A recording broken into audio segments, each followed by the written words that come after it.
پیارے نبی صلی اللہ علیہ وسلم نے حدیث میں ایک بہکے ہوئے بدعتی اور گمراہ فرقے کی پیشن گوئی فرمائی، جسے ہم خوارج کے نام سے جانتے ہیں۔ کون ہے خوارج؟ آپ صلی اللہ علیہ وسلم کے زمانے میں یہ گروہ نہیں تھا، لیکن آپ نے پیشن گوئی فرمائی ضرور۔ مال غنیمت تقسیم کر رہے تھے آپ، ایک شخص آیا جس کا نام ذوالخویسرہ تھا، اس نے آ کے کہا یا محمد اعدل، اے محمد انصاف کرو انصاف کرو۔ وہ نعوذ باللہ کہنا چاہ رہا تھا کہ آپ نا انصافی کر رہے ہیں۔ پیارے نبی کو غصہ آ گیا، آپ کا چہرہ غصے سے سرخ ہو گیا، کہا میں انصاف نہ کروں تو پھر دنیا میں کون انصاف کرے گا؟ وہ جب پیٹ پھیر کے جانے لگا، آپ نے کہا یخرج من ضئضی ھذا الرجل قوم یمرقون من الدین کما یمرق السهم من الرمیہ۔ کہا کہ لوگوں سنو، یہ شخص، اس کی ذریت سے، اس کی نسل سے ایک گروہ پیدا ہونے والا ہے، ایسے لوگ پیدا ہونے والے ہیں جو دین سے اور مسلمانوں کی اجتماعیت سے اسی طرح سے جدا ہو جائیں گے جس طرح تیر کمان سے جدا ہوتا ہے۔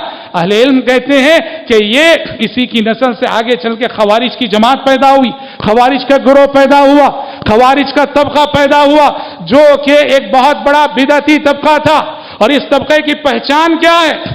اس طبقے کی پہچان یہ ہے، اس نے خلافت راشدہ میں حکومتوں کے خلاف بغاوت کی، حکمرانوں کے خلاف خروج کیا اور قانون کو اپنے ہاتھ میں لیا، قانون کو اپنے ہاتھ میں لیا، قانون کو اپنے ہاتھ میں لے کے خلیفہ وقت حضرت عثمان رضی اللہ عنہ کو شہید کیا، خلیفہ وقت حضرت علی رضی اللہ عنہ کو شہید کیا، صحابہ میں سے کئی ایک صحابہ کو اس طبقے نے شہید کیا، اور یہ سارے کام دین کے نام پر کیے کہ ہم بہت بڑی نیکی اور تقوی کے کام کر رہے ہیں۔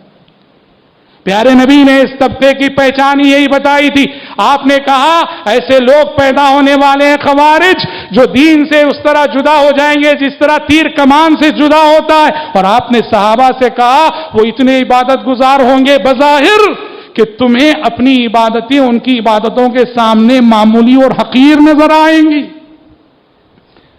اس طبقے خوارج کی پہچان ہی یہی کہ قانون کو اپنے ہاتھ میں لینا، بغیر حکومت اور حکومتی اداروں کی پرواہ کیے بغیر عالم اسلام کو، دنیا انسانیت کو اور خاص کر مسلمانوں کو اس وقت جو چیلنجز درپیش ہیں، اس میں سے بہت سارے چیلنجز اسی مزاج کی وجہ سے، جس مزاج نے کہ تشدد پیدا کیا، جس مزاج نے کہ انتہا پسندی کا ذہن پیدا کیا مسلمانوں میں۔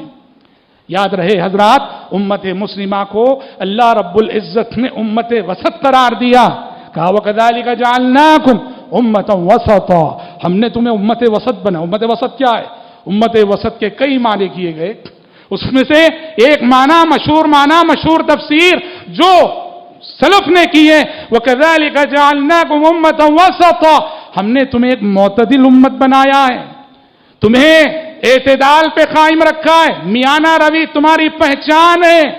اس لیے کہ اس سے پہلے جو امتیں گزری تھیں وہ افراط یا تفریط کی شکار تھیں۔ نصارہ میں ہمیں افراط نظر آتا ہے تو یہود میں ہمیں تفریط نظر آتی ہے۔ ان دونوں کے درمیان امت محمدیہ کو اللہ نے امت وسط قرار دیا کہ ہم نے تمہیں افراط اور تفریط کے درمیان، غلو اور تقصیر کے درمیان ایک درمیانی امت بنایا ہے، ایک معتدل مزاج امت بنایا ہے۔ یہ امت وسط ہے، معتدل مزاج امت ہے۔